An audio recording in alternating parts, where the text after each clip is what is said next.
Hey guys, tonight we begin with the grim, dangerous, and not so glamorous world of medieval assassins. Those shadowy figures who crept through castle halls and darkened alleys to change history with a blade and a whisper. While Hollywood makes them look cool, the truth is, being a medieval assassin seriously sucked. So before you get comfortable, take a moment to like the video and subscribe, but only if you genuinely enjoy what I do here. And let me know in the comments where you're tuning in from and what time it is for you. It's always fascinating to see who's joining us from around the world. Now, dim the lights, maybe turn on a fan for that soft background hum, and let's ease into tonight's journey together. Let's be clear. No one in medieval times woke up and said, "You know what? I'd like to stab a nobleman in the throat for 12 silver coins and the honour of hiding in a barrel for 3 days." Becoming an assassin wasn't a career path. It was more like a last stop on the life went horribly wrong train. Most medieval assassins weren't mysterious loners trained in mountaintop temples. They were desperate peasants, disgraced soldiers, ex-thieves with decent aim, or people so far off society's radar they could kill a man and still not be noticed in the census. If you were well off, you didn't become an assassin. You hired one. If you had a title, land, or even a goat to your name, you were in management. But if you'd just escaped debtor's prison, had a reputation for solving problems, and could sneak into a tavern without being seen, congratulations. Someone, somewhere, was about to slide a coin purse across the table and whisper a name, and that name wasn't a fun one.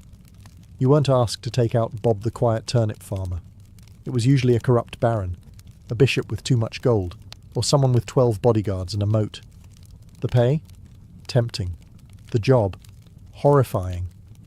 But by the time someone considered it, they had nothing left to lose. No family, no future, and definitely no dental plan. Plus, let's not forget the absolute lack of job perks. No pension, no glory, no evenings off. You couldn't exactly hang up a shingle that said, "Quiet eliminations by appointment." You just had to stay quiet, move fast, and never ever tell anyone what you did for a living, especially not loudly over ale at the inn. "Oh yeah, I'm a travelling carpet seller. The stains? Die." So yes, nobody dreamed of being a medieval assassin. They landed there because the world chewed them up and spat them out wearing a hood and holding a rusty dagger. You weren't the hero. You weren't even the villain. You were the footnote that made everyone nervous, and probably didn't live to enjoy the coin. Let's burst the first myth wide open. Medieval assassins didn't train under candlelight in some hidden monastery, with wise mentors and inspirational flute music in the background. There was no montage, no teacher, no pep talk. If you learned anything, it was by not dying the first few times you tried. Most assassins weren't trained professionals. They were desperate amateurs with a decent sense of direction and the ability to climb quietly without sneezing. If you had military experience, great. That meant you knew how to hold a knife properly. If not, well, stabbing someone is fairly intuitive, but escaping afterward with both kidneys still intact, that takes skill. Or luck. Usually just luck. There were no manuals, no guild orientation meetings, no safety briefings. You didn't get taught how to spot a body double or where nobles keep their bedroom exits. You figured it out while hanging from a windowsill wondering if you just crept into the servants' quarters again. Poison? That was trial and error, with heavy emphasis on error. Sometimes it worked. Sometimes your target just got mildly dizzy and more suspicious of his soup. Sometimes you drank the wrong cup. There was no medieval poison control hotline. Just hope, herbal guesswork, and a strong stomach. Sure, if you were lucky, and I mean lottery lucky, you might have picked up some skills from thieves or mercenaries. Maybe an older assassin showed you how to walk without squeaking on cobblestones. But mentoring wasn't standard. It was rare and short-lived, because assassins don't retire, they disappear. Weapons training? Forget it. You weren't carrying a broadsword. You had a dagger you stole off a guard, maybe a garrote if you were feeling fancy, and whatever else fit under your cloak without jingling. So no, you weren't some shadowy martial arts master. You were a guy with calloused hands, quiet footsteps, and a deeply unhealthy relationship with alleyways. Success didn't come from training. It came from survival. You learned how to kill by doing it. Quickly, sloppily, then vanishing before anyone could sketch your face and tack it to a church door. In short, your education was brutal, practical, and offered zero graduation ceremonies.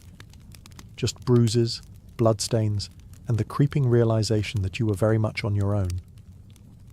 Let's talk about why you became an assassin in the first place. Coin. Cold, heavy, jangly, deliciously spendable coin. The promise of it is what got you into this. But the reality? You got paid in lies. When someone hires an assassin, they don't want a long-term relationship. They want a one-time service, no paperwork, and ideally no witnesses, including you. They offer you a pouch of silver, half now, half when the job is done. That's if they're feeling generous. But here's the thing. When the job is done is code for after we verify you didn't mess it up, or make us look bad, or leave a trail that leads back to us, or survive long enough to tell anyone about it. So, you do the job.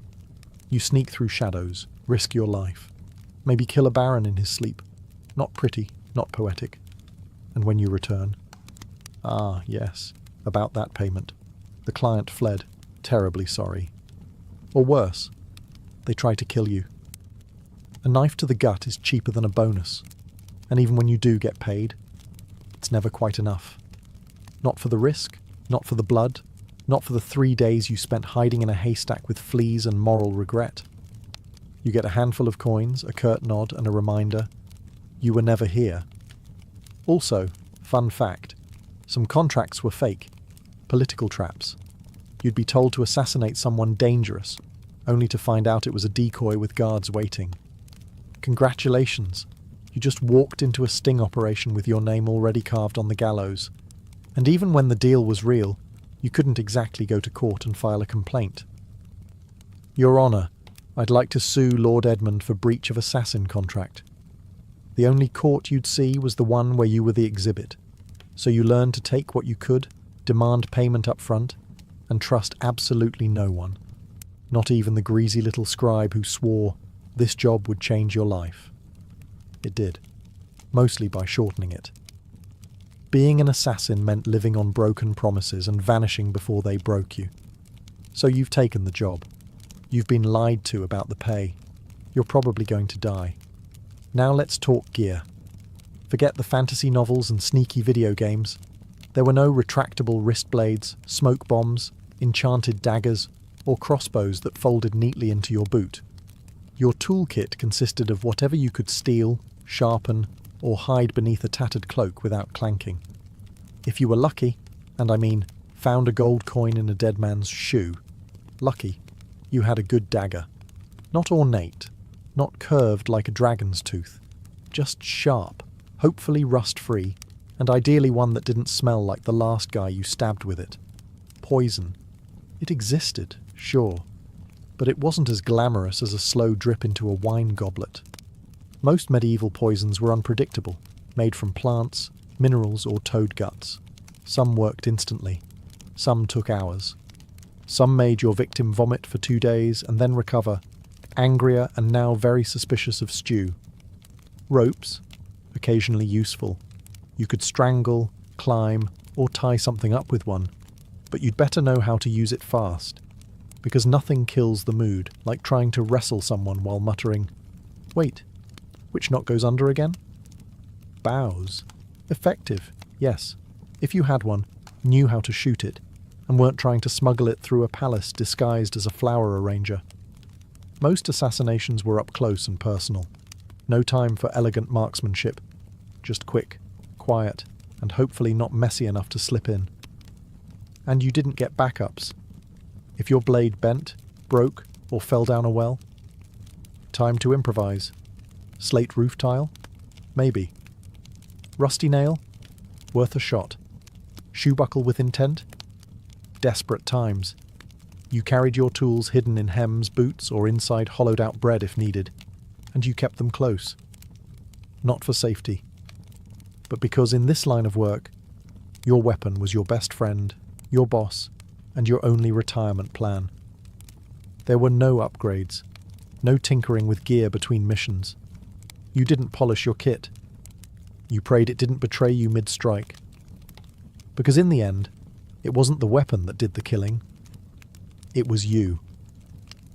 Alone, poorly equipped, and expected to perform miracles with a spoon and a prayer. Assassins weren't hired to take out random drunks in back alleys. No one paid you to stab Jeff, the sleepy candle maker. Your targets were important. Nobles, bishops, military officers, sometimes even royalty. And those people, they were very hard to kill. First, there were the guards, not one or two, dozens. Armed, armoured, and well-fed. Some guarded the front, some the back. Some just stood there looking intimidating, daring you to blink wrong. You'd spend days memorising patrol patterns, door creaks, and exactly how many stairs it took before the knight with asthma needed a breather. Second, there were walls. Castles didn't have front porches. They had gatehouses, murder holes, and moats full of things that bite. If you didn't fall into the water, you still had to worry about arrow slits and boiling oil.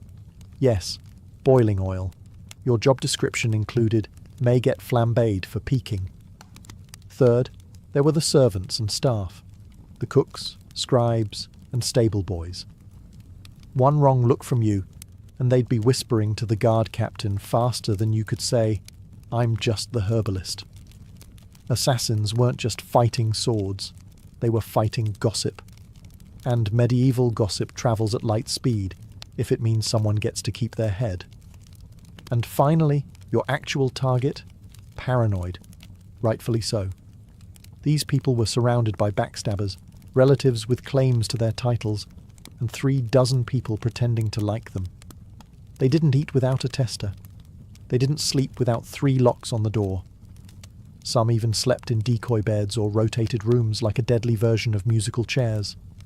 And don't get excited if you hear they're attending a feast.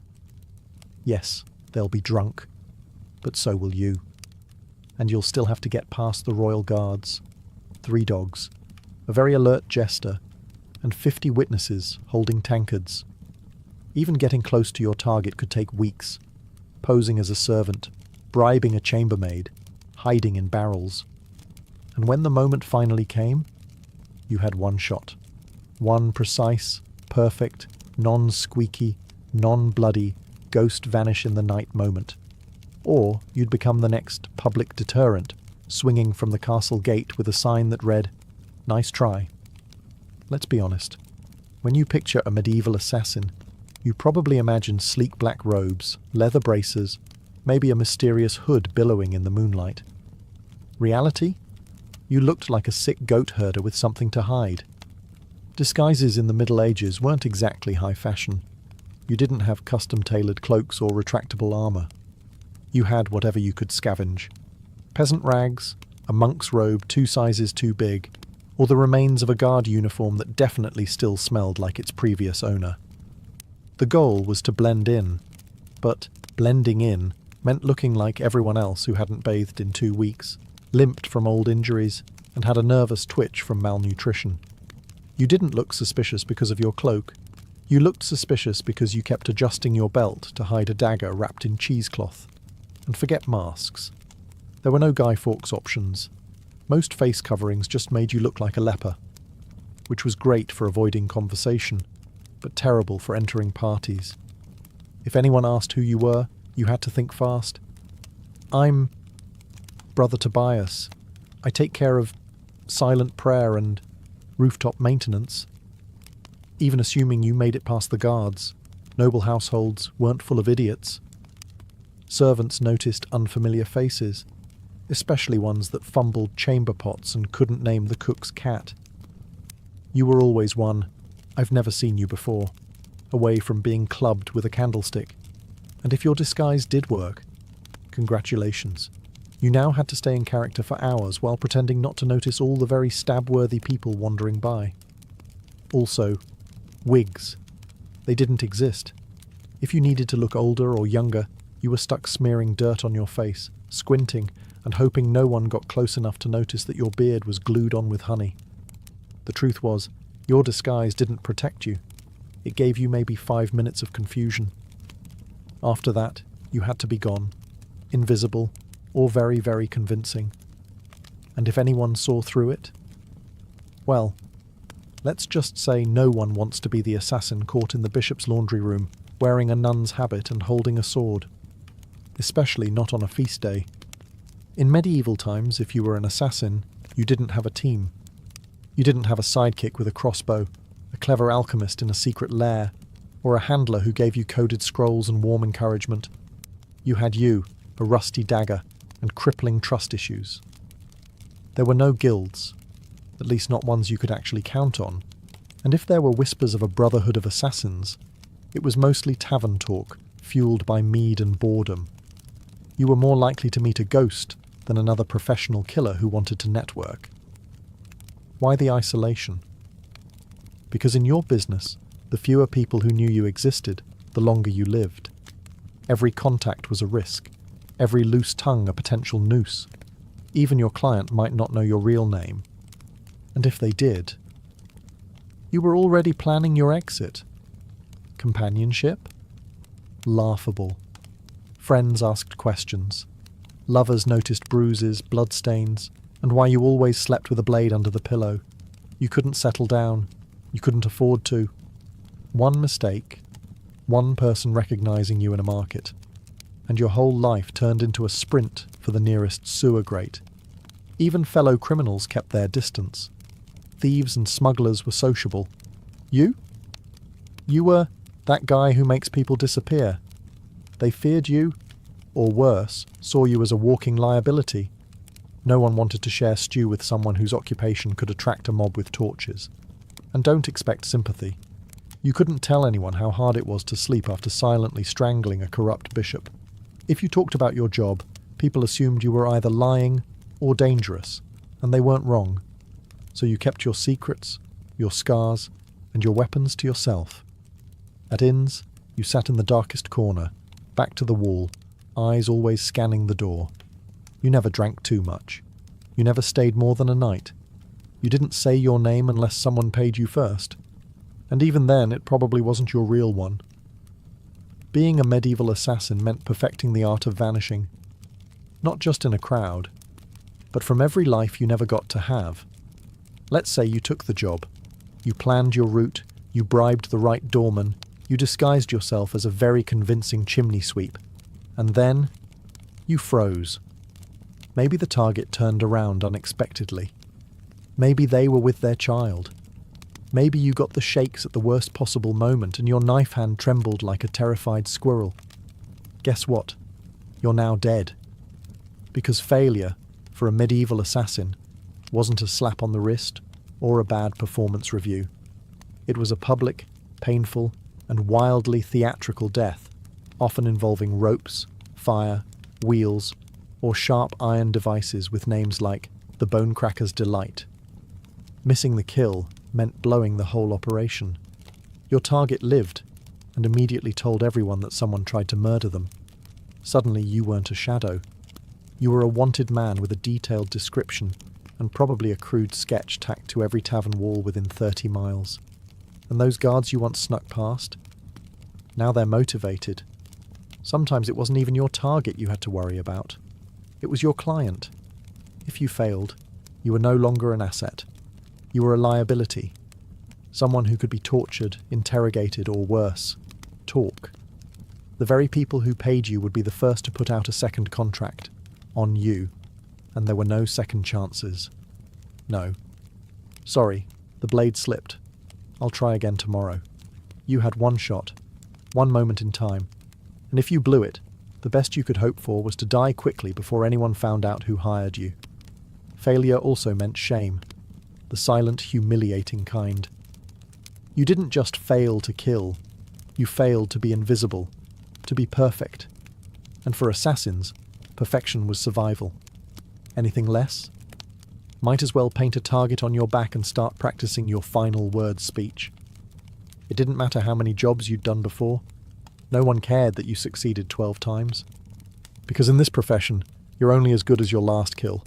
And if your last kill didn't happen, you'd better start running. So you did it. The plan worked. The dagger struck true. No screams, no guards, just a clean drop to the floor and a very important person who now wasn't. Congratulations. Now run for your life. Because being a successful assassin in medieval times didn't mean sipping wine on a rooftop while the city burns behind you. It meant fleeing through back alleys with someone's blood on your boots and a dog already sniffing your trail. There was no victory lap, no post-job drink with colleagues, no casual debrief with your client. You didn't even get a moment to admire your work. The moment your blade struck, your new job became escaping everyone who now wants to murder you in increasingly creative ways.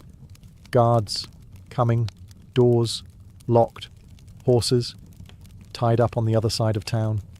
You, probably bleeding. You had to plan your exit before the kill. Routes, disguises, fallback safe houses. Maybe a boatman who owed you a favour, or at least didn't ask questions. Because the city would go on lockdown within minutes.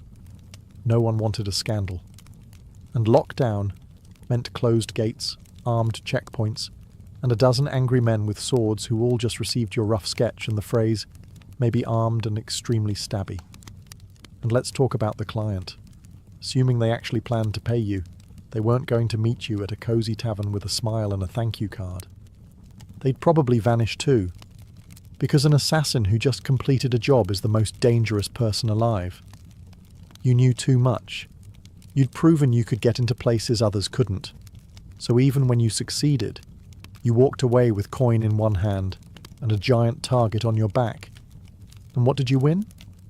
A week of sleeping in haylofts, bribing ferry captains, shaving your beard in the dark, and pretending your name was Brother Lucian as you tried to blend in with monks heading east. Because success didn't mean survival. It meant starting the whole game over. In a new city, under a new name, with even more people looking for you this time. So yes, you made the kill. Now, run like hell. If being a medieval assassin wasn't already miserable enough, poor, hunted, and sleeping in places that smelled like goat, you also had to deal with the wonderfully creative paranoia of the people around you. Because in the Middle Ages, assassins weren't just feared, they were considered cursed. To the average peasant, you weren't just a killer in a hood. You were some unholy creature who whispered to demons and smeared frog guts on your blade under a full moon. Why else would you be able to sneak past guards and vanish in the dark? Logic wasn't exactly popular back then. But superstition? Oh, that was everywhere. Some believed assassins could shapeshift. Others claimed you were invisible unless bathed in holy water. One popular tale suggested assassins made pacts with forest spirits and could breathe death through walls. Imagine walking through a village and hearing a woman mutter, "Don't make eye contact, he might hex the baby."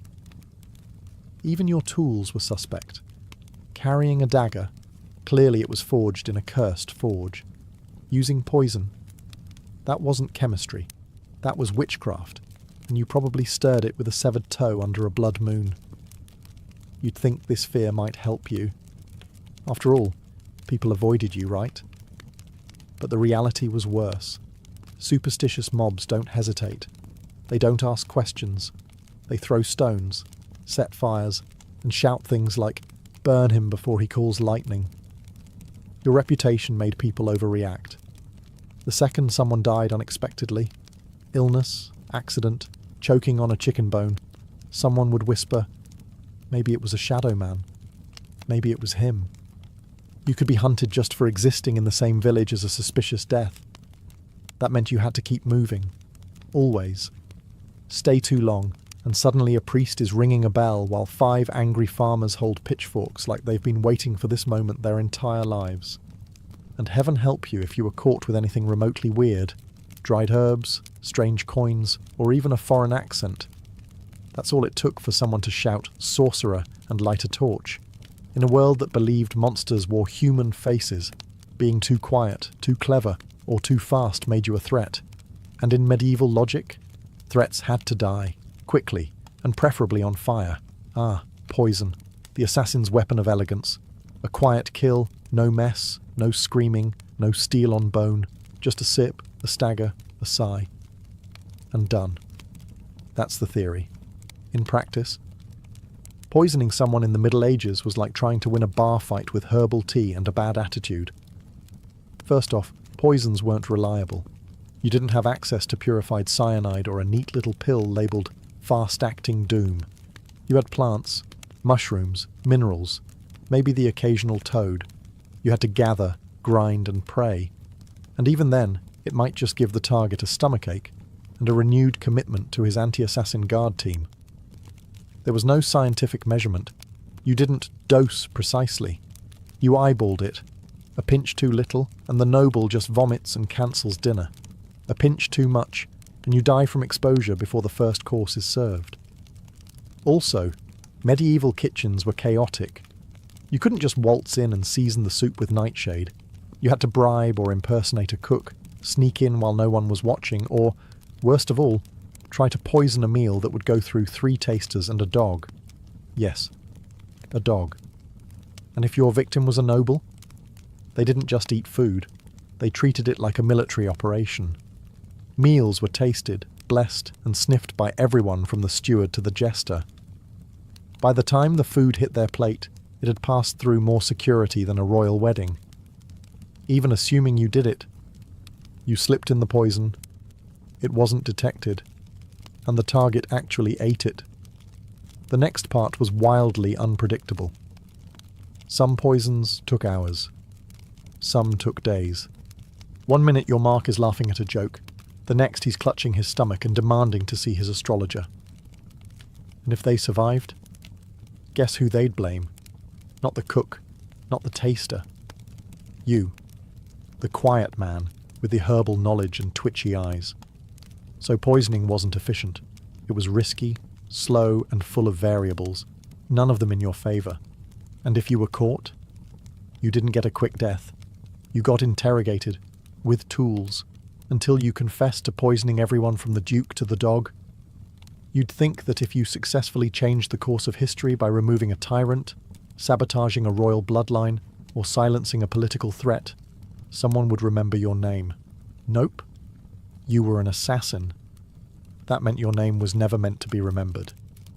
At best, you were a rumour. Some hooded figure, a foreigner with cold eyes, or the quiet man who never finished his ale. You might have pulled off the most legendary hit of the century, and still ended up as a mysterious death in the official record. In fact, that was the point. Your client didn't want a story. They wanted plausible deniability. The fewer people who knew who did it, the safer they were, and the less likely they were to end up poisoned by their own assassin. So your name was buried the moment the job was done, if you even used a real one. You didn't sign your work. You didn't brag. You didn't keep trophies. You didn't exist outside the moment of the kill. And if someone did know your name, that was a loose end. And in your profession, loose ends had a very short shelf life. And forget about honour. There were no medals for silence. No stone monuments for the man who stopped a war with one dagger in the night. If a noble wanted a statue, they commissioned one for themselves. You got a wooden box, an unmarked grave, or if things went really badly, a head on a spike labelled traitor. Sometimes your name was known only so it could be cursed. You'd become a whispered warning. Don't cross the king. Remember what happened to Lord Ulrich? Yes. And the man who did it? Gone. Like a ghost. That was your legacy. Not fame. Not fear. Just absence. You weren't supposed to leave a mark. You were supposed to vanish. And if you stuck around long enough to be known, that was a fatal mistake. Because in the medieval world, heroes got remembered. Assassins got erased. So you survived. You got the job done. You even managed to get paid. A miracle in itself. Now all you have to do is lay low, keep your head down, and trust that your client will honour the deal and protect your identity. Right? Wrong. Because in the world of medieval assassination, there was one rule even more sacred than don't get caught. Never trust anyone, especially the person paying you. Your client, be they a noble, a merchant, or a bishop with ambition and very loose morals, didn't hire you out of respect. They hired you because they needed something awful done, and you were the sharpest tool in the shadows. Once the job was complete, you became a liability. You knew too much. You knew who wanted who dead, when, why, and possibly how much they were willing to pay for it. That made you dangerous, not just to their enemies, but to them. So what did they do? They ghosted you. They denied they ever met you. Or worse, they sent someone else after you, to clean up, to tie off the contract with something sharper than ink. There were even cases where clients double-booked, hiring one assassin to do the job and another to kill the first one immediately after. No refunds, just reduced risk. And if you dared try to blackmail a client, threaten to expose them, that was bold. And also your final mistake, because powerful people in the Middle Ages didn't negotiate with assassins. They crushed them. If your client had a shred of honor, a rare species indeed, you might get paid and left alone. But even then, you'd still have to assume they were watching you, from a distance, with someone already sharpening steel and memorizing your walk. You were the secret that couldn't talk, the shadow that couldn't stay. Even success wasn't enough to earn trust. Because in their eyes, if you killed once, you could kill again. And no one, not even the person who hired you, wanted to be next. Let's say, somehow, you beat the odds. You survived the kills, the lies, the poisonings, the betrayals. You outlived your enemies, your employers, and probably your own sense of morality. Now what? You retire? Absolutely not. Because in medieval times, assassins didn't get retirement plans. There were no farewell banquets, no quiet cottages by the sea, no pensions paid in gold coins and grateful whispers. You didn't fade into a peaceful life. You vanished, or you died. Often both. The problem was simple. You were never safe. Even if you walked away from the job, your past didn't. You had too many secrets in your head, too many names in your memory, and too much blood on your hands. People didn't want you retired. They wanted you forgotten, which usually meant buried. And even if no one came after you, and that's a big if, you had to live with the constant fear that someone might. That a new assassin, young and eager to prove himself, had just received a contract for a shadowy figure who used to be someone dangerous. So you changed your name. Again. You moved to a village where no one asked questions. You faked a limp, sold herbs, pretended you once worked as a guard. But even then, you didn't sleep well. You avoided crowds. You always sat facing the door. You kept your dagger under the floorboard, next to the pouch of coins you never touched, because it still smelled like the man you earned it from, and you couldn't trust yourself either. Years of silent killings and quick escapes did something to your brain. Every knock on the door made you flinch. Every stranger on the road might recognize you. You stopped dreaming. Because dreaming was dangerous. You couldn't love. You couldn't relax. You couldn't laugh too loud. You lived like a ghost pretending to be a man. The truth was, there was no endgame for a medieval assassin. Just a slow, cold fade into obscurity, always moving, always watching, until one day you slipped into the dark and no one noticed. And maybe that was the best you could hope for. By now you've probably figured it out. Being a medieval assassin wasn't darkly romantic. It wasn't noble. It wasn't even all that profitable. It was a grim, thankless, short-lived career, wrapped in blood-stained linen and followed by a crowd of people who wanted you dead. You wouldn't last. Not a week. Maybe not even a day. Because you'd start with the wrong assumptions. That you'd be sleek, in control, a whisper in the dark. But what you'd really be is cold, hungry, and one bad guess away from the noose. You'd slip into town, cloak pulled tight, ready for action, only to discover that your target moved locations, The guards are drunk but trigger-happy, and the stable boy you paid for information just sold you out for a mug of ale and a piece of bread. You'd freeze at the wrong time, stab the wrong guy, get spotted by someone's maid who once saw your face near the chapel, and suddenly you're not a shadow, you're the problem. Then what? You run. But you're not used to medieval terrain. The mud, the uneven cobblestones, the absolutely insane number of loose chickens in the street. You slip, fall, get tackled by a guard named Thomas, who just got dumped and is looking for an outlet. And let's say you survive that. Then you deal with the aftermath. No allies, no honour, and no future. Just whispers, suspicion, and the growing realisation that even if you succeed, the best you can hope for is to die old and alone, hiding behind a false name in a village that still believes in fairies. So no, you wouldn't last. And frankly, you shouldn't try. Because the assassin's life wasn't cool. It was a cruel machine that chewed people up and spat out nothing but shadows. It offered power without peace, and purpose without a place in the world.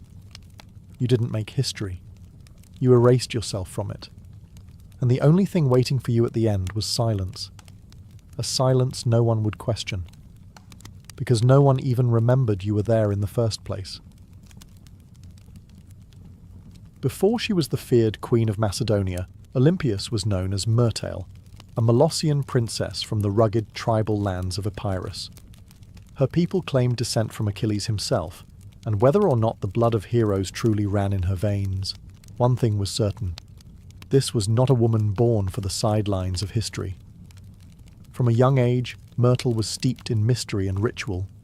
Her upbringing was shaped not just by politics, but by prophecy, ecstatic rites, and a reverence for the ancient gods. She wasn't the type of princess who smiled and embroidered tapestries.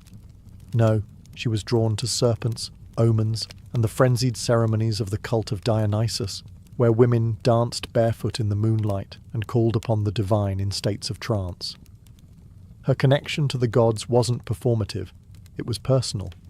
She didn't merely worship, she embodied.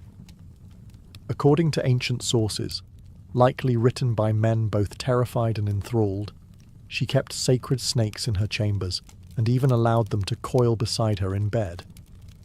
Whether this was a literal fact or the kind of slander that powerful women attract like flies, we'll never know. But it stuck. To her allies, it made her divine. To her enemies, it made her dangerous. Her real power began not in a battlefield or throne room, but in the uneasy flicker of torchlight, among the whispers of priestesses and the curling bodies of serpents. She wasn't just a princess. She was a living oracle. A woman touched by something older than politics and colder than steel. So when Philip II of Macedon, brutal, brilliant, and famously horny, arrived at the island of Samothrace for a religious initiation, he didn't just meet a beautiful princess. He met a mystery he couldn't resist. Their marriage wasn't just a political alliance. It was a collision of prophecy and power. And from the very beginning, it was full of omens. Some said lightning struck the sky on their wedding night. Others claimed Olympias dreamed of a thunderbolt entering her womb. All of it would become legend. But one thing is certain. The union of Olympias and Philip didn't just create a child. It created Alexander the Great. And she intended to shape his destiny from the very first breath. Olympia's marriage to Philip II was not the fairy tale one might expect for a queen who would one day birth an empire. From the beginning, it was a combustible mix of prophecy, pride, and paranoia. Philip, ruthless, charismatic, and already collecting wives like trophies, married Olympias around 357 BCE. She was likely just a teenager, but she wasn't naive. She saw in Philip a man whose ambition matched her own, and perhaps even a divine match for her spiritual destiny. Macedon wasn't exactly an easy kingdom to walk into. It was a land of iron and ambition, where kings were killed by cousins and brothers, turned into rivals overnight. But Olympias, the priestess of Epirus, walked in with her head held high and eyes already on the crown. Their marriage was rocky from the start. Philip, for all his political genius, was not built for monogamy. He would go on to marry multiple women, often for alliances, always for power. But Olympias wasn't one to sit quietly in the shadows. She held her own court, maintained her own alliances, and was known to turn to oracles and rites to divine her future, and perhaps Philip's fate. Then came the birth of Alexander. Even that was wrapped in celestial drama. Legends say Olympias dreamed that a thunderbolt struck her womb, and that flames danced around her child without burning him. Philip reportedly had a vision of sealing his wife's womb with a lion. Yes, a literal lion. Whether they believed these visions or invented them, they certainly acted as if Alexander was destined to rule not just a kingdom, but the world. But even as the child was celebrated, cracks in the royal marriage deepened. Olympias resented Philip's other wives, especially his Macedonian bride Cleopatra Eurydice, whom he married later in life. This was more than a domestic issue. It was a threat.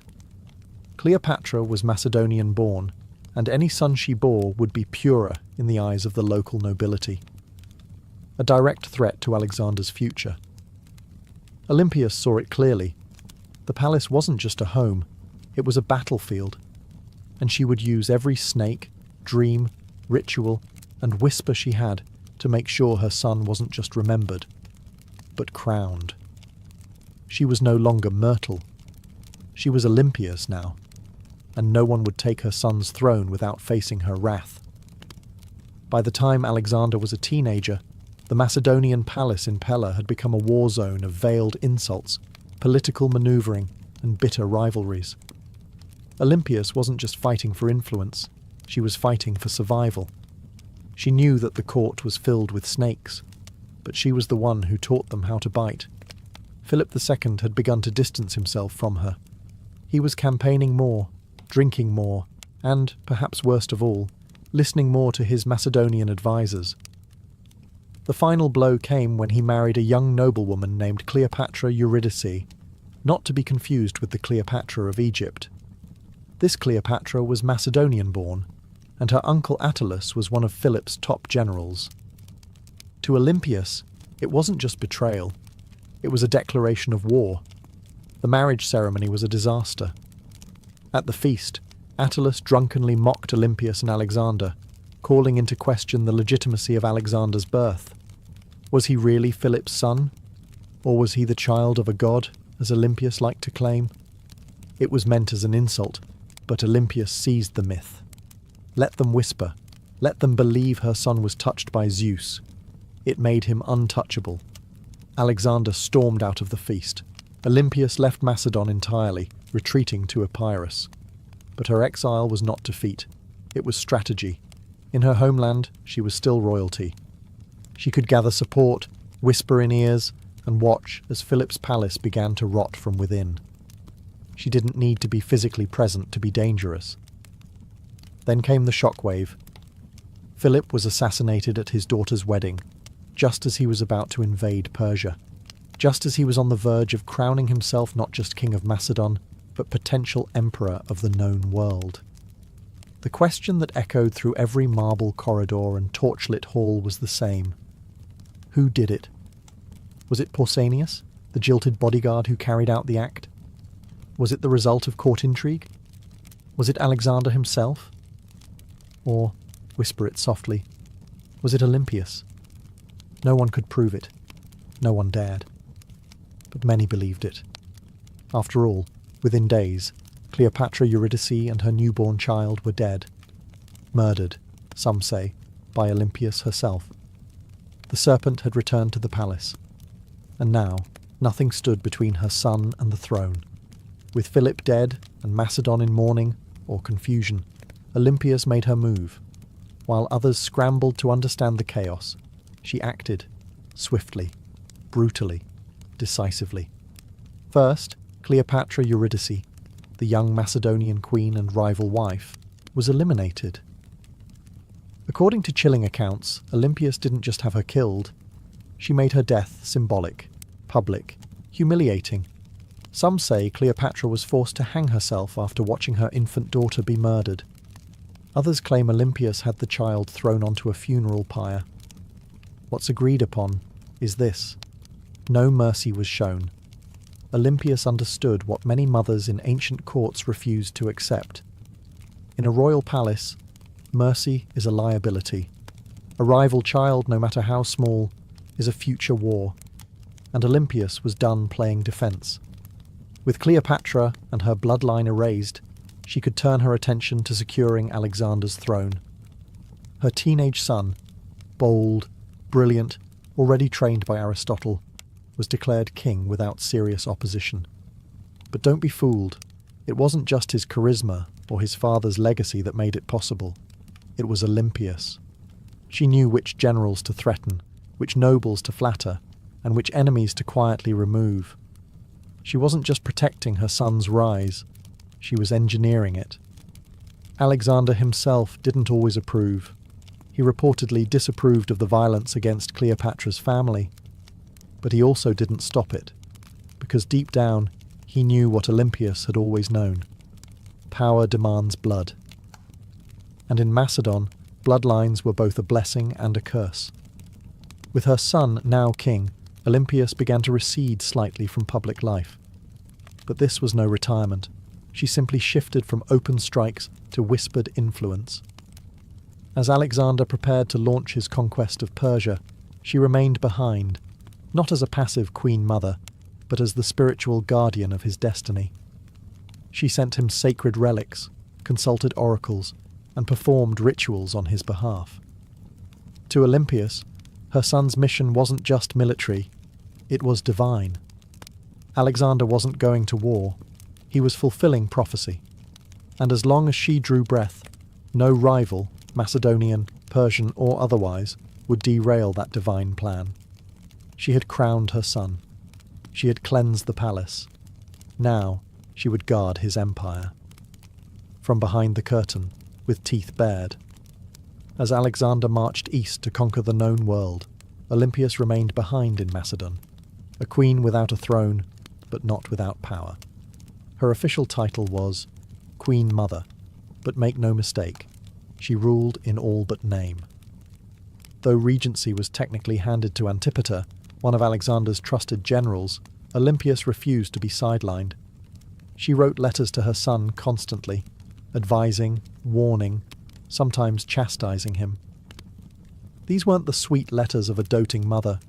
They were political briefings, laced with oracles and venom. And Alexander, thousands of miles away, read every word. She reminded him who his true enemies were. She questioned the loyalty of his companions.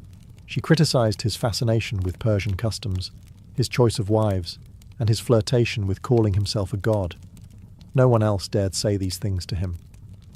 But Olympias was never afraid to speak as a mother, or a priestess of divine will. Back in Macedon, Antipater grew increasingly resentful. Olympias undermined him at every turn.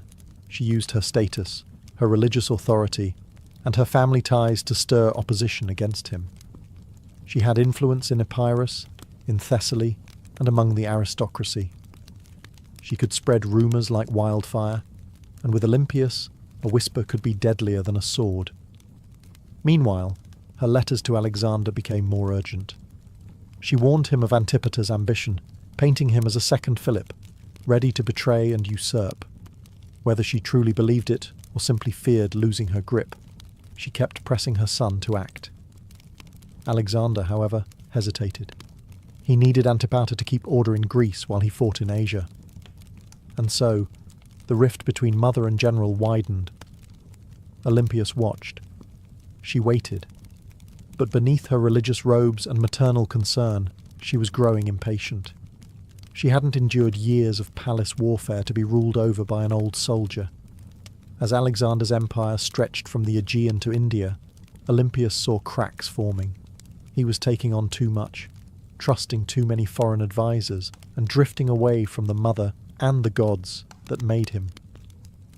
She believed his victories came from divine favour, and from her. And if he forgot that, well, Olympias knew how to remind kings who they really were, even if that king was her own son.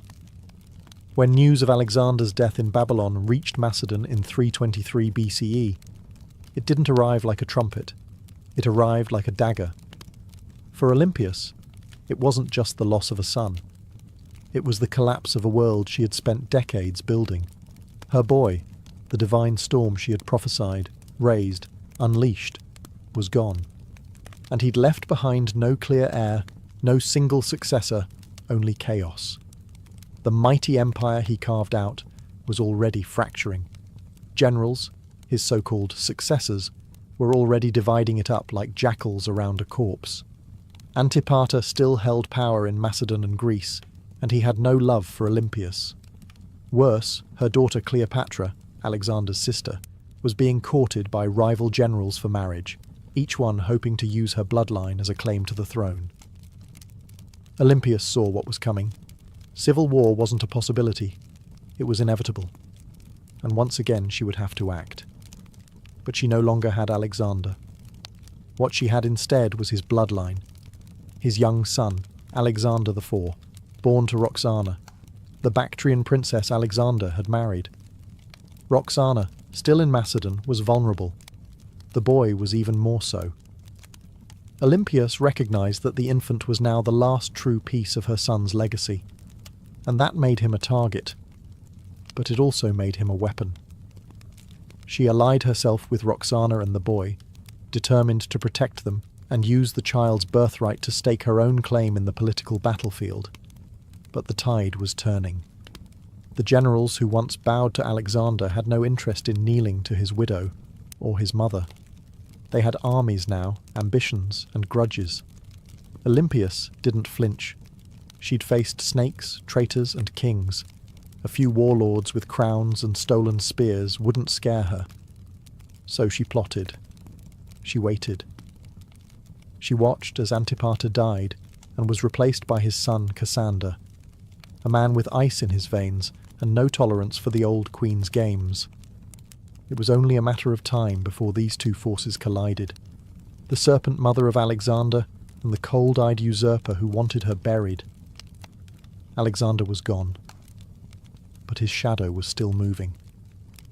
And Olympias was still coiled within it, ready to strike. Years after Alexander's death, while his empire crumbled into civil war, Olympias made her most audacious move yet. She returned to Macedon, not as a grieving mother, but as a political force of divine fury. The regency had been splintered. Cassander, the son of her old enemy Antipater, was seizing power, and Roxana, along with young Alexander IV, was effectively imprisoned.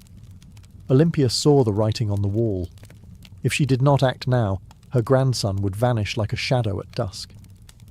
So she made a deal with Polyperchon, an aging general who still held a flicker of legitimate authority. Olympias would return, not to plead, but to rule. With Polyperchon's backing, she entered Macedon at the head of an army. And the moment her feet touched home soil, everything changed. Towns opened their gates. Soldiers defected to her side. Even some of her old enemies hesitated. Olympias, despite her age, was still a name that shook the ground. Then came her vengeance. One by one she hunted down the loyalists of Cassander. And when she finally caught Philip III Aridaeus, Alexander's mentally impaired half-brother and puppet king, she ordered his execution. According to some sources, his wife Eurydice was captured and given the opportunity to kill herself. When she refused, Olympias had her strangled. It was brutality veiled in royal protocol, and Olympias, ever theatrical, staged the scene like a goddess delivering justice. Her message was clear.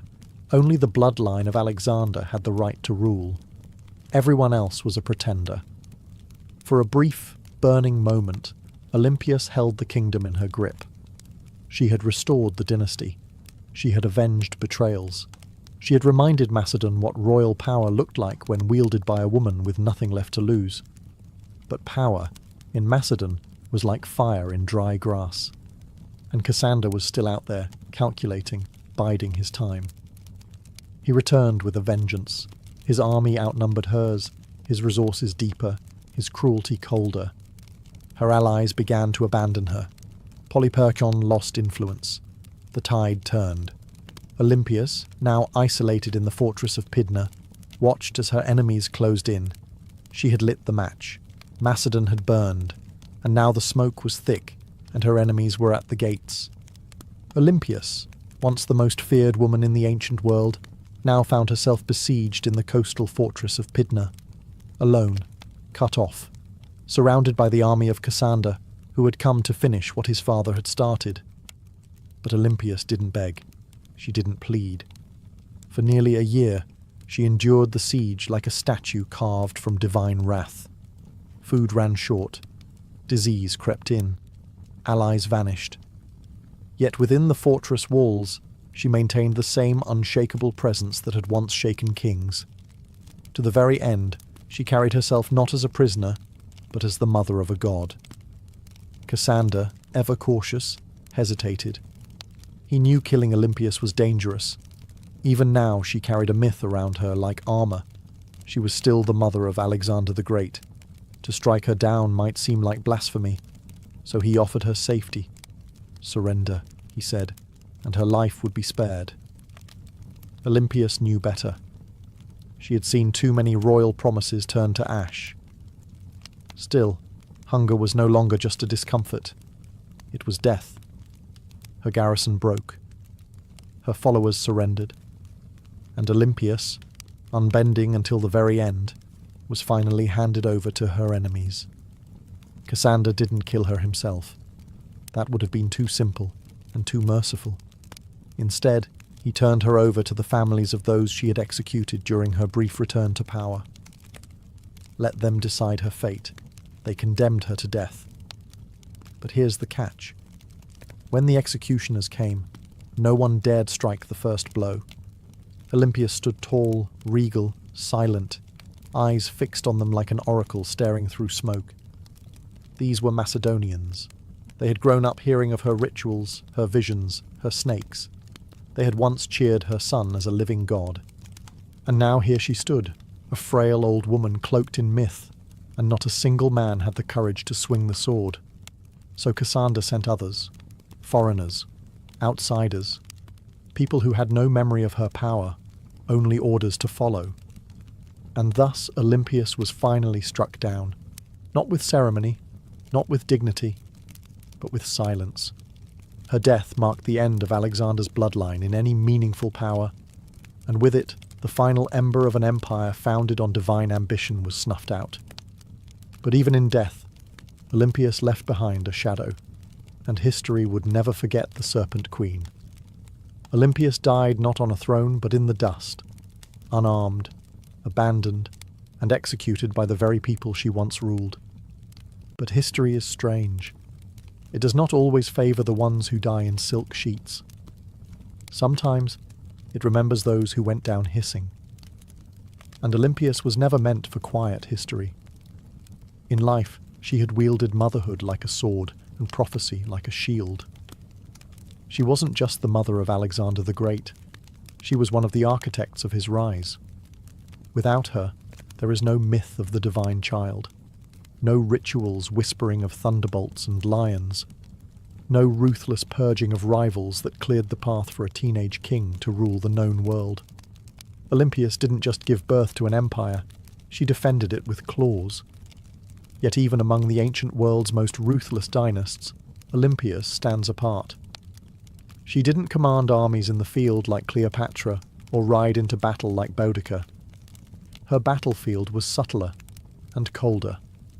It was a world of poison goblets, political marriages, priestesses, and oracles. She understood the power of fear, and even more importantly, she understood the power of belief. She made people believe her son was divine, and she may have believed it herself. Her enemies branded her a murderer, a witch, a manipulator, and they weren't wrong. Olympias was all those things, and more. She was the product of a brutal world that respected cunning far more than kindness, and she learned early that mercy was a luxury queens couldn't afford. In the centuries that followed, she was both vilified and mythologized. Some called her a villain, others a visionary. But no historian, ancient or modern, could call her irrelevant. She haunted the legacy of Alexander like a phantom, always in the background, always just behind the curtain, and maybe that's exactly where she belonged. Not as a tragic mother or a footnote in a king's story, but as a story unto herself. The woman who wrapped herself in prophecy, slept beside snakes, and outlived gods. Olympia's bones turned to dust long ago, but her legend endures. In every tale of ruthless queens, in every whisper of blood-born destiny, in every empire built on myth, she is still there, coiled in the dark, waiting. On the sun-bleached island of Crete, just a few miles south of the modern city of Heraklion, lies a ruin that feels more like a dream than a real place. Stone corridors snake in all directions, rooms twist and double back, staircases lead nowhere. It's easy to lose your sense of direction even today. This place is Knossos, the heart of Minoan civilization, and the supposed inspiration for one of the most enduring myths in human history, the Labyrinth of the Minotaur. But before there was a legend, there was a palace unlike any other. Built around 1900 BCE and expanded over centuries, Knossos wasn't just a royal residence, it was an entire city under one roof. Covering nearly 150,000 square feet, it featured over 1,000 rooms, light wells, storage magazines, shrines, workshops, and what may have been the first flushing toilets in history. It had running water, multi-story apartments, and an intricate system of air circulation. This wasn't a primitive fortress. It was an architectural masterpiece. To modern archaeologists, Knossos looks like organized chaos. To ancient visitors, it probably felt like magic. The man who brought Knossos into modern awareness was British archaeologist Arthur Evans. In the early 1900s, Evans excavated the site and quickly became convinced that this was the origin of the Greek labyrinth myth. The layout was disorienting, the architecture deeply symbolic, and everywhere he turned, he found motifs of bulls, painted on walls, carved into stone, or sculpted into tiny golden charms. The bull, after all, was sacred to the Minoans. Evans even went so far as to name the civilization after the mythic king Minos. Whether Minos was real or not, his legend became inseparable from the ruins. But here's the twist. No one's found a literal labyrinth. No underground maze, no prison chambers, no half-man monster. What we have instead is something far more mysterious.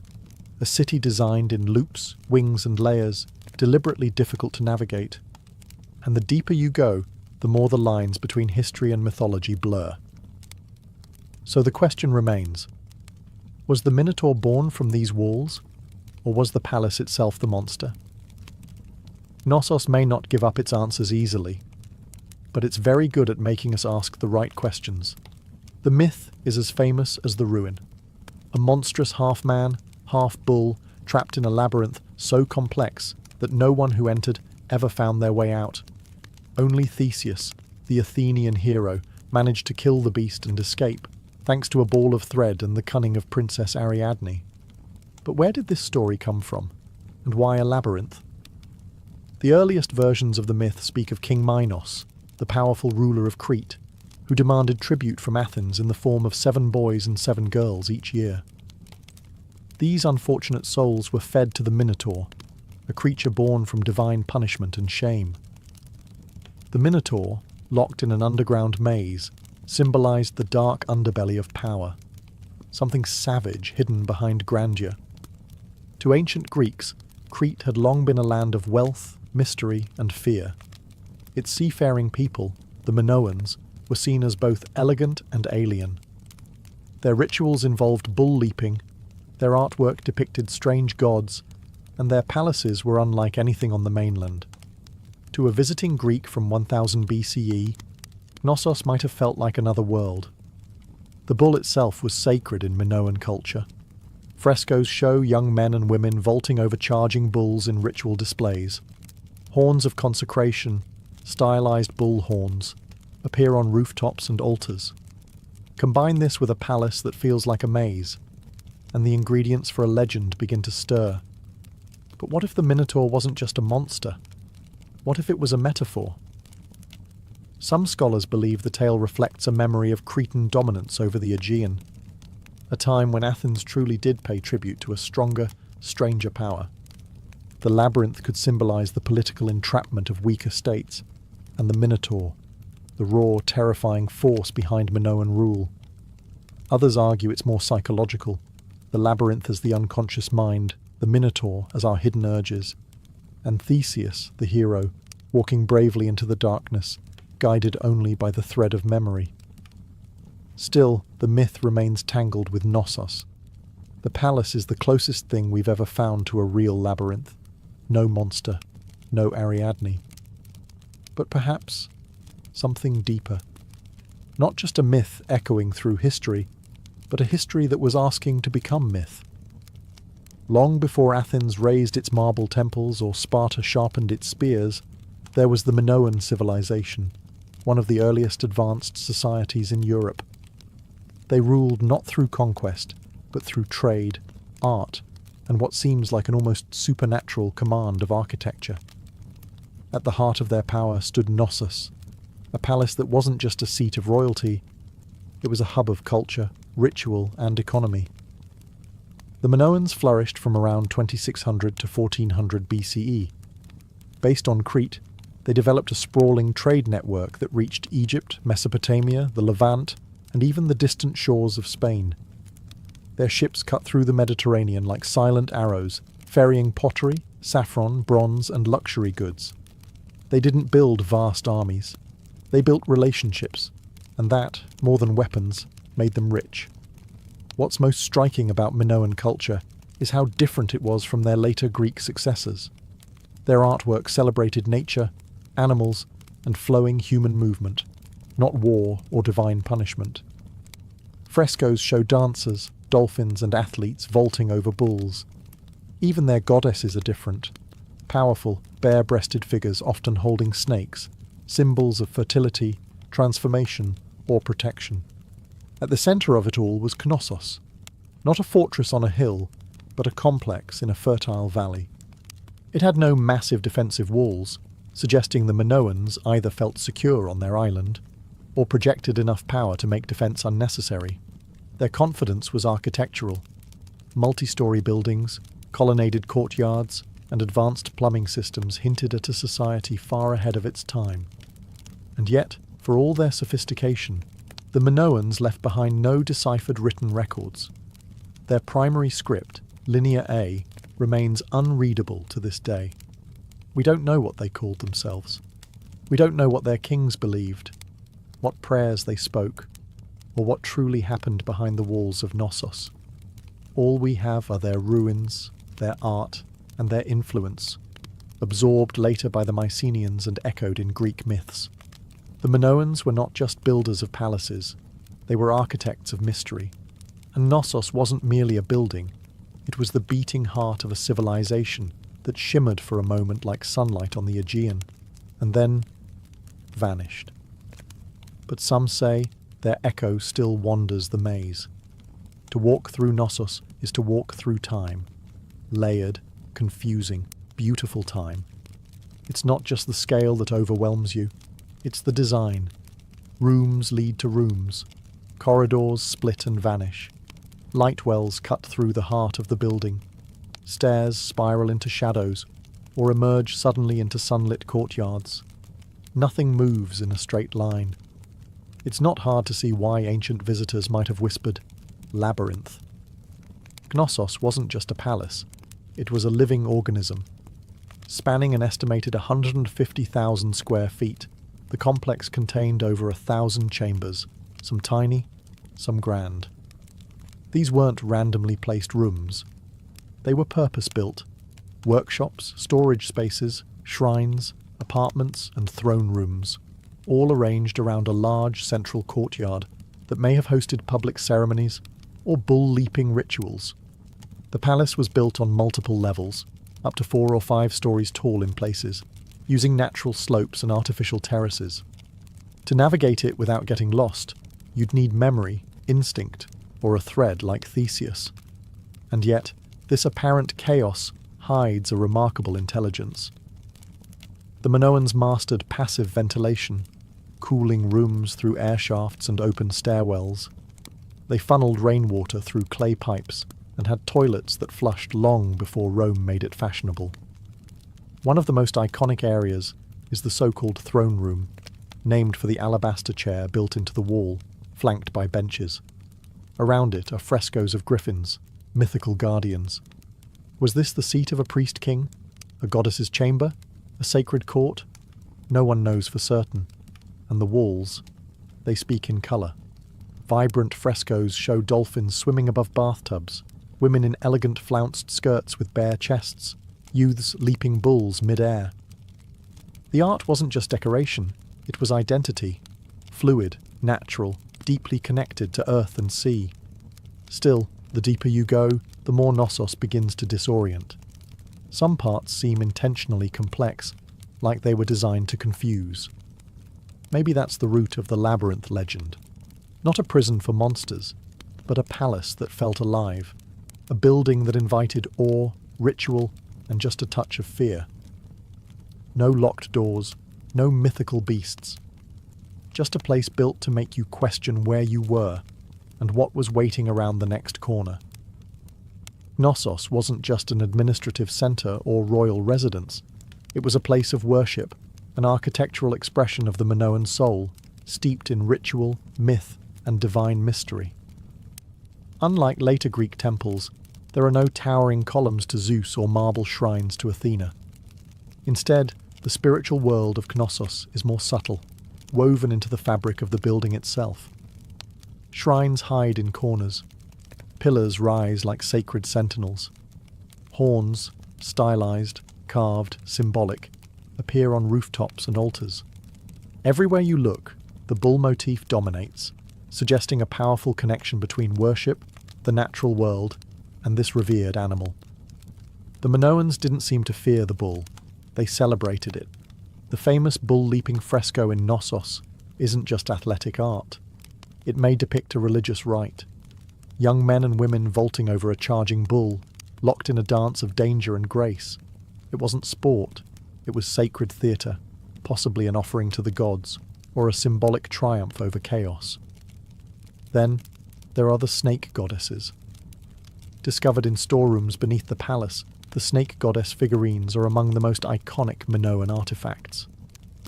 Bare-breasted, arms raised, with serpents coiled in their hands or around their bodies, these figures radiate power. They are not submissive idols. They are guardians of the household, fertility, and perhaps life itself. To the Minoans, snakes symbolized renewal, rebirth, and mystery, creatures of both earth and underworld. The rooms where these objects were found hint at household shrines or ritual spaces, quiet, sacred corners hidden among the palace's bustling heart. Combined with the frescoes, the horns, the altars, and the labyrinthine corridors, the entire complex begins to feel like a ritual machine, a structure built not just for living, but for connecting with the divine. There is no centralized temple at Knossos because the palace itself was a temple. Its layout, art, and design were all part of a spiritual worldview where boundaries between sacred and secular didn't exist. This was a place where myth was architecture, where a corridor could become a passage to the gods, and where every echo in the stone chambers may have once been a whispered prayer. Knossos didn't just house people, it housed gods. For centuries, Knossos stood as a beacon of prosperity, innovation, and cultural sophistication. But then, something happened. Something sudden. Something no one can fully explain. By around 1400 BCE, the palace was abandoned, the frescoes left to fade, and the Minoan civilization that once ruled the seas had vanished like mist over the Aegean. So, what happened? Theories abound. Some point to nature. Around 1600 BCE, the volcanic island of Thera, modern-day Santorini, erupted in one of the largest explosions in human history. The blast was so massive it likely caused tsunamis that battered Crete's northern coast, devastating ports and farmland. Ash clouds may have blocked the sun, choking crops and disrupting the climate. While Knossos wasn't immediately destroyed, the aftermath of Thera's eruption may have shaken the foundations, economically, politically, and spiritually. Others look to war. By 1450 BCE, the rising power of the Mycenaeans, mainland Greeks, may have taken advantage of Minoan weakness. Archaeological evidence suggests Knossos was reoccupied briefly, but the culture had changed. The art became more martial. Linear A, the Minoan script, was replaced with Linear B, used by Mycenaean scribes. The palace that once thrived with snake goddesses and bull dancers now whispered in a foreign tongue. Some scholars believe the Mycenaeans didn't invade in a single conquest, but gradually absorbed the island, first through trade, then influence, and finally rule. Others argue that internal collapse, a civil uprising, political instability, or the failure of the elite may have contributed just as much. What's striking, though, is how little violence is evident in the ruins. There are no charred skeletons, no signs of mass slaughter. Knossos didn't fall with a scream. It fell with a whisper. The great palatial system simply stopped. The rooms went quiet, the rituals ended, and nature slowly crept back in. By the time Homer sang of Crete in his epics, Knossos was already ancient myth, a memory tangled in stories of kings, monsters, and labyrinths. And maybe that's fitting, because what killed Knossos wasn't just eruption or invasion. It was time, and the way all great things, no matter how beautiful, eventually vanish beneath the weight of new empires. But the bones remain, and if you listen closely, the maze still hums beneath the earth. For thousands of years, Knossos lay buried beneath the Cretan soil, just another mound of stone lost to time. Its name forgotten, its myths distorted, its walls swallowed by olive groves and dust. That is, until one man decided to chase a legend. His name was Sir Arthur Evans, and he didn't just rediscover Knossos, he reimagined it.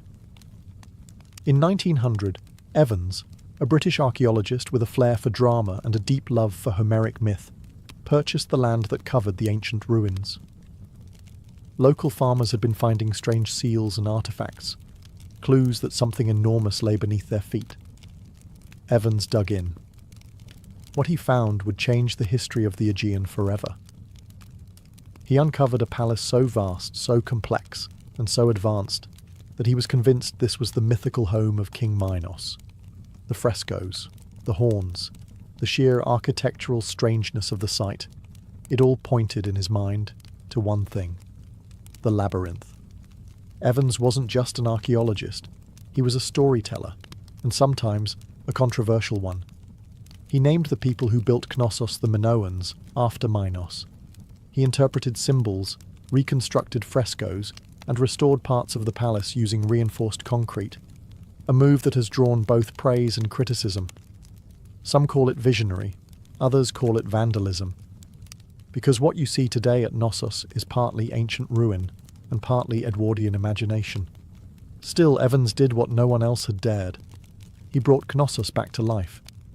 He gave Europe a glimpse into a Bronze Age world far older than classical Greece, a civilization of art, mystery, and maritime elegance. He also unearthed the still undeciphered Linear A script, opening new questions about language, literacy, and the limits of our historical understanding. But Evans did more than excavate stone. He resurrected a myth and forced historians to reckon with the fact that behind the legend of the labyrinth was something real, something complex, something very human. A palace that felt like a maze, a civilization that slipped into shadow, and a man who peeled back the earth, only to discover a story far stranger and more beautiful than he had imagined. Knossos had slept for 3,000 years. Evans rang the bell that woke it up. Walk through Knossos, and you're not just walking through architecture, you're walking through a language of symbols. Frescoes, carvings, patterns, they're everywhere. But the Minoans didn't leave us a Rosetta Stone. Their primary script, Linear A, remains undeciphered. So instead of reading their thoughts, we must see them, painted across plaster, carved into walls and hidden in patterns. What exactly were they trying to say? The art of Knossos is unlike anything in the ancient world. There's no obsession with warfare, no rows of kings or battle-hardened heroes. Instead, we find nature, leaping dolphins, blooming lilies, birds in flight, and sacred bulls. The humans are lithe, elegant, and often dancing or performing rituals. Even in scenes that suggest danger, there's rhythm and beauty. The Minoans weren't chronicling conquests. They were celebrating life, cycles, and possibly cosmic order. The most iconic symbol, though, is the double axe, or labris. Found throughout Knossos, in shrines, on frescoes, even etched into stones, the double axe is believed to be a religious symbol, possibly tied to female divinity or celestial cycles. Some suggest the very word labyrinth might derive from labrise, making the labyrinth not a maze at all, but a house of the double axe, a sacred space, not a trap. Then there are the horns of consecration, stylized bull horns placed atop walls and altars. These may have been religious markers, separating sacred space from the mundane. Combined with frequent depictions of bulls and bull-leaping rituals, it's clear the animal had deep spiritual significance. Whether it represented nature, fertility, chaos, or a divine presence, no one agrees. But the bull is everywhere. Even the layout of Knossos may have symbolic meaning. Some archaeologists believe it was built not just for function, but to mirror celestial or seasonal patterns. Its winding corridors and nested rooms could represent a journey. Through life, through death, through the underworld. A spiritual maze, not a physical prison. But without a deciphered script, every theory walks a thin line between insight and imagination. The Minoans spoke in symbols, not stories, and so we're left to interpret. What is Knossos saying? We hear the rhythms, we see the images, but the meaning? That remains just out of reach, like a thread unravelling into myth. Knossos is a ruin, yes, but it doesn't feel dead. Walk its corridors today and you'll sense something humming just beneath the surface. Not ghosts, not gods, but echoes of myths, of lives, of questions that refuse to go away. Thousands of years after its fall, Knossos still holds us in its maze. Tourists wander its halls, archaeologists dig for answers, and writers spin new tales inspired by its shadow. The Minotaur may be myth, but the feeling of the labyrinth is real. We don't know who ruled Knossos. We don't know the names of its kings, queens, or priests. We don't know the prayers they whispered, or the laws they lived by, but we know they loved beauty. We know they worshipped nature. We know they understood balance between architecture and art, between ritual and reality, and we know they were the first. Before the Parthenon, before Rome, before the Hebrew temples or the Persian palaces, there was Knossos, a palace that was also a city that was also a temple that may have also been a story, because perhaps that's what the labyrinth really is, not a prison, not a puzzle, but a narrative carved in stone, a myth in architectural form. The legend of the Minotaur didn't arise from nothing. It came from this place, from the confusion of its corridors, the reverence of its bull rituals, and the awe it inspired in generations who tried to make sense of it. The Greeks turned it into a story, we turned it into archaeology, but at its core, Knossos has always been both. Today, we can walk its ruins in broad daylight. We can take photos, draw maps, and even reconstruct its frescoes. But the mystery hasn't vanished. The line between fact and legend still shimmers, like heat over stone. Maybe that's why Knossos endures, because it doesn't give us all the answers. It reminds us that sometimes history isn't meant to be solved, it's meant to be felt. And Knossos, ancient, tangled, half-remembered, isn't just a place on a map. It's a question, one that leads us deeper with every step. And like Theseus, we're all still following the thread. Ancient engineers knew exactly what they were doing. The earliest rams were handheld. Teams of soldiers simply lifted a tree trunk and smashed it against enemy defences like frenzied lumberjacks. But over time, the battering ram evolved. Engineers realised that mounting the ram inside a wheeled frame, often with a roof to protect the crew from arrows and boiling oil, turned it from a tool into a weapon of terror. The Assyrians, masters of siege warfare, turned rams into psychological weapons. Their siege towers combined rams with archer platforms, meaning a city's gates were being destroyed, while defenders were under constant fire. Relief carvings from Nineveh show rams with pointed iron tips, rolling up to the gates of rebellious cities like slow-moving gods of destruction. And it wasn't just the front door they were smashing. Rams were often used to breach weak points in walls, batter down watchtowers, or collapse gatehouses entirely. Their presence meant one thing: surrender, or watch your defences crumble like stale bread. The Greeks refined them, the Romans perfected them. Roman engineers built massive rams called ares, Latin for ram, suspended with chains or ropes inside enormous siege shelters. Some were so big they needed dozens of men to operate, and the rhythm of their swinging beam was said to sound like thunder rolling across stone. And yet, for all their brute force, battering rams required serious teamwork. Operators had to keep the ram swinging in sync, while also defending it from burning missiles, stones, and all manner of foul substances hurled from above. A stalled ram was a dead ram. Still, when a battering ram got going, really going, it was unstoppable. Wooden muscle versus human masonry. It was ancient physics, weaponized, and it was only the beginning of how engineers would make walls weep. If the battering ram was the brute, the catapult was the tactician. Where rams smashed close up, catapults attacked from a distance, launching not just stones, but psychological dread. They were the first real artillery pieces in military history, and they revolutionized siege warfare by weaponizing physics in ways that felt almost magical to the enemy. The earliest catapults emerged from the Greek world around the 4th century BCE, a product of brilliant minds who wanted to add range and momentum to warfare. Dionysius I of Syracuse, a tyrant with a taste for cutting-edge violence, commissioned the first torsion-powered catapults, devices that used twisted bundles of sinew or hair as tension springs. These weren't slingshots for giants. They were precise instruments of siege terror. The genius lay in their mechanics. Engineers figured out that by twisting ropes tightly, often made from animal sinew, they could store enormous amounts of potential energy. When released, this force could hurl stones, javelins, or even flaming projectiles hundreds of meters. The two main types evolved quickly: the ballista, which launched massive bolts like a giant crossbow, and the stone-throwing catapult, which lobbed boulders over walls or directly at fortifications. Then came the Roman engineers, who never met a Greek idea they couldn't improve. They built catapults that could be broken down, packed onto carts, and reassembled on site, portable siege engines for professional armies.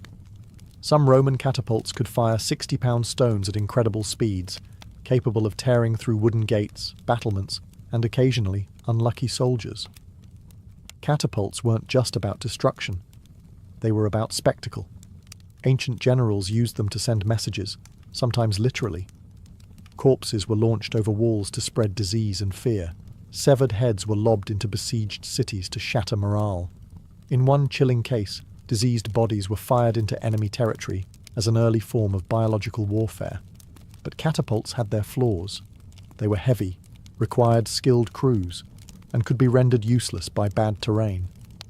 Still, when set up properly, they could batter a city into submission from a safe distance. And for the first time in history, cities realized their thick stone walls didn't just need to withstand a ram, they had to survive the skies.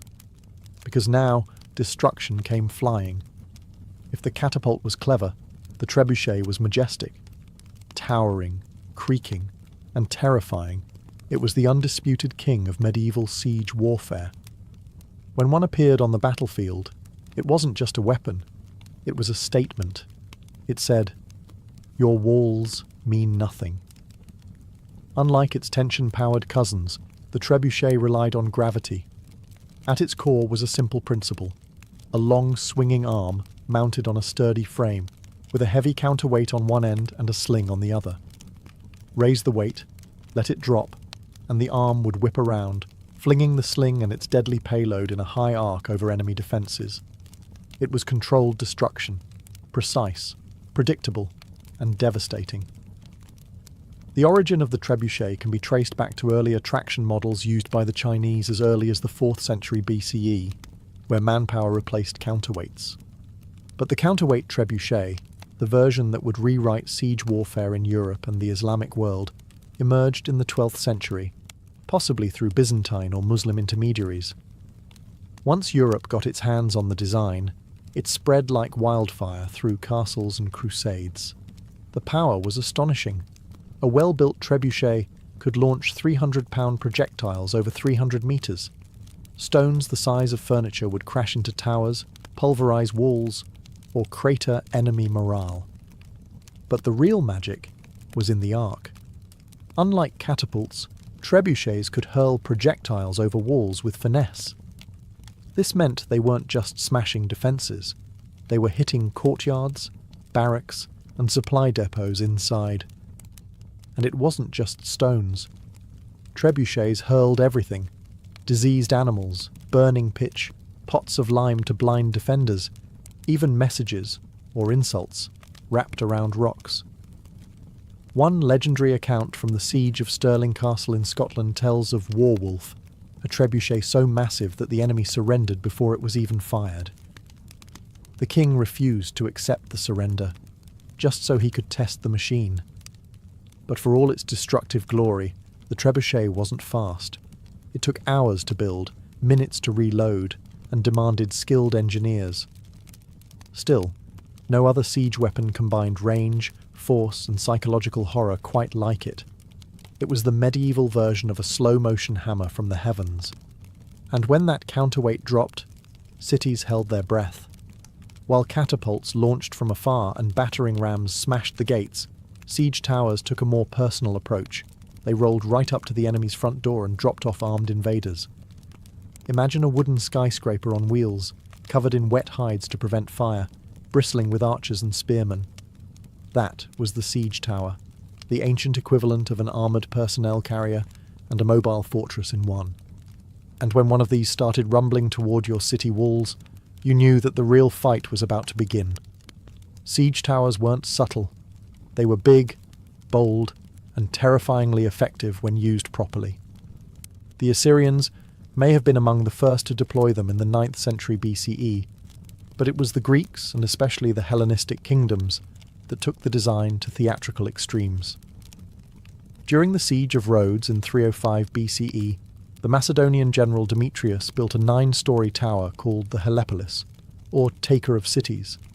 It was over 100 feet tall, equipped with catapults, covered in iron plates, and moved by thousands of soldiers. It also broke under its own weight. But the ambition, unmatched. The logic behind siege towers was simple. Walls only work if you can't get over them. Siege towers eliminated that advantage by creating an elevated platform from which attackers could descend onto the battlements, bypassing gates and scaling ladders. From the top deck, archers could rain death down onto defenders, while troops on the lower levels prepared to board. But these towers weren't invincible. They were slow, vulnerable to mud, and prime targets for defenders with fire arrows, rolling boulders, or even sabotaged terrain. Smart defenders would dig ditches, flood moats, or build secondary inner walls, known as counterscarp defences, just to stop a tower's approach. Still, when they worked spectacularly.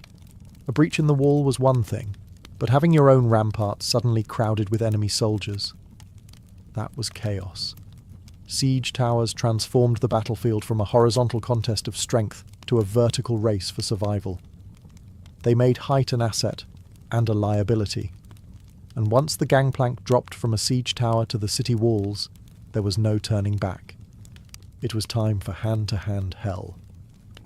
While rams smashed and trebuchets soared, some of the most devastating siege tactics happened silently, underground. Siege tunnelling, or sapping, was the dark art of defeating a city by removing the ground it stood on. Literally. The idea was ancient and horrifyingly effective. Dig beneath the enemy's wall, prop it up with wooden supports, then set those supports on fire. When the timbers burned away, the tunnel collapsed, taking the foundation of the wall with it. One moment, your city stood strong. The next, a massive section of the outer wall crumbled like stale bread. This method didn't look glorious. There were no grand engines or thunderous launches. But tunnelling was the slow, invisible killer of fortress warfare. The Assyrians practiced early versions of it, but the technique reached full maturity with the Greeks, Persians, and later medieval European armies. During the siege of Plataea in 429 BCE, the Spartans attempted tunnelling beneath the walls, only for the defenders to dig counter-tunnels and intercept them mid-dig, turning the soil into a knife-fight nightmare. This defensive tactic became known as countermining, and it added an eerie element to siege warfare. Imagine soldiers digging in pitch black, hundreds of feet beneath the earth, listening for the sound of enemy picks. The moment they heard tapping, they'd race to intercept, often resulting in violent, claustrophobic skirmishes fought by torchlight with knives and shovels. There was no glory in it, just terror, suffocation, and dirt. But when undermining worked, the results were catastrophic.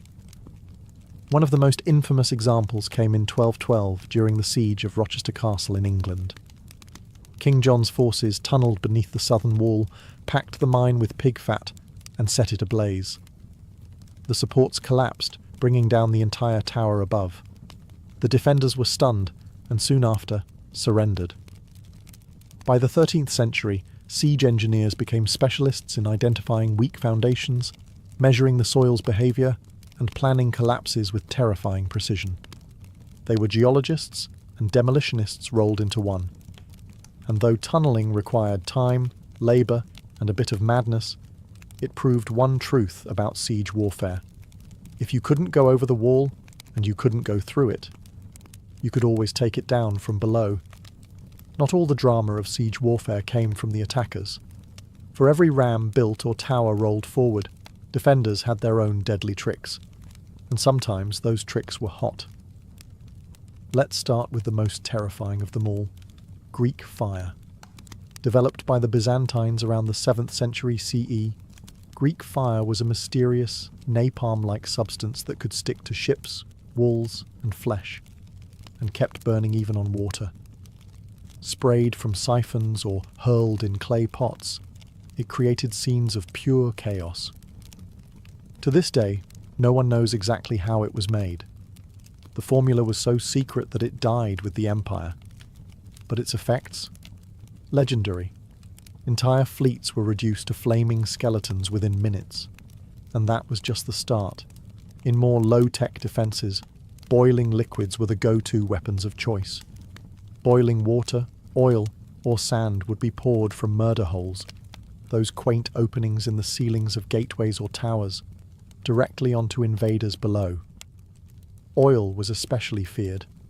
Unlike water, it clung to skin, soaking into clothes and armour before being set alight. Imagine climbing a siege ladder only to be greeted with fire you could never put out. Hot sand, though less dramatic, was vicious in its own right. It would slip into the gaps of armour, especially around the neck or wrists, causing second and third degree burns as it cooked the flesh beneath. It didn't look impressive from a distance, but it turned bold warriors into screaming wrecks in seconds. Defenders also relied on the good old laws of physics. Gravity became a weapon. Giant stones, logs, or even dead animals were dropped from parapets onto siege engines or dense formations of troops. The goal wasn't just to kill, it was to break the machines and morale at once. And then there were traps. Hidden pits, collapsing bridges, spiked barricades. Castles became puzzles of pain, designed to slow, confuse, and punish. All of this served one purpose: delay. Every minute a wall held was a minute closer to enemy supply lines running thin, to disease spreading in camps, or to reinforcements arriving. Siege warfare was a game of attrition, and while the attackers had physics on their side, The defenders had creativity, and a whole lot of boiling rage. In siege warfare, raw destruction was only half the goal. The other half was psychological domination, breaking the will of the defenders before the walls even came down. Siege weapons weren't just tools of war, they were massive, creaking, flaming symbols of doom. Every groaning wheel of a siege tower, every arcing boulder flung by a trebuchet, was designed to plant one seed in the minds of those behind the walls. You are not safe. Ancient commanders knew this. The Assyrians paraded their siege engines openly, dragging them across deserts with grand fanfare. The Romans built their siege camps right in view of the enemy, letting defenders watch as battering rams were assembled and catapults tested. Siege was theatre, and fear was part of the script. Sometimes the payloads themselves carried a message. Severed heads of messengers or generals would be launched over the walls, often still wearing their armour. At the siege of Constantinople, defenders were bombarded not only with rocks, but with bodies, diseased corpses launched to spread panic and plague. During the Mongol siege of Kaffa in 1346, it's believed that hurling plague-infected corpses over the walls helped trigger outbreaks of the Black Death in Europe. The trebuchet wasn't just a weapon, it was an announcement. When one of these giants was rolled into place, everyone inside the fortress could hear it before they saw it. The creaking of winches, the grinding of ropes, the heavy thunk of the counterweight, like the heartbeat of an incoming storm. But the most dangerous part, the unknown. You never knew what was coming next. Would it be a rock, a barrel of fire, a rain of arrows, or just silence, ominous, heavy silence as engineers adjusted their aim? Even the sounds became psychological weapons. The rhythmic thump of a battering ram, or the sudden silence before a shot would drive defenders mad with anticipation. For commanders, the goal was to create despair, to convince the enemy that resistance was pointless, that their gods had abandoned them, that their walls were nothing but temporary obstacles in the path of fate. And when that mental dam finally cracked, the gates often opened without a fight, because in siege warfare, sometimes the mind collapsed before the masonry. As gunpowder thundered onto the battlefield in the late medieval era, the age of traditional siege engines came to a slow, splintering end. But their legacy didn't vanish. It evolved. The invention of cannons changed everything. A single well-placed shot from a cannon could do in seconds what a trebuchet took hours to achieve. Stone walls, once considered impenetrable, became liabilities. By the 15th century, the great castles of Europe were crumbling not from undermining or fire, but from iron balls crashing through their parapets. Siege warfare had entered its next phase, explosive, brutal, and deafening. And yet, the principles laid down by ancient siege engineers never disappeared. Modern artillery still owes a debt to the catapult and trebuchet. Every ballistic missile and long-range howitzer is just a high-tech descendant of the same question. How do you break what's meant to be unbreakable from a distance? Physics, trajectory, tension, and force, all discovered, tested, and perfected centuries before gunpowder ever entered the story. Even military psychology today, shock and awe, overwhelming firepower, visible dominance, has its roots in ancient siege tactics. Those towering siege engines, rolling forward with flags snapping in the wind, were the original shock and awe. They weren't just about breaching a wall, they were about breaking the spirit of a city. You can still see their legacy etched into the ruins of ancient cities. At Masada, where Roman siege ramps still scar the desert. At Constantinople, where layers of walls stood for 1,000 years against every machine imaginable, until cannon fire finally brought them down. At castles across Europe, where round towers and angled bastions tell the story of a world constantly redesigning itself to survive the next siege. And today, even in a world of drones and satellite-guided missiles, siege warfare hasn't vanished. It's just gone digital. Cities are still surrounded, defenders are still isolated, walls are now firewalls, blockades, or even media blackouts. But the soul of the siege remains the same, Someone wants in, someone wants to keep them out, and both are willing to wait, build, and break to win. The battering rams are gone, the trebuchets are museum pieces, but the spirit of siege warfare, it's as alive and as destructive as ever.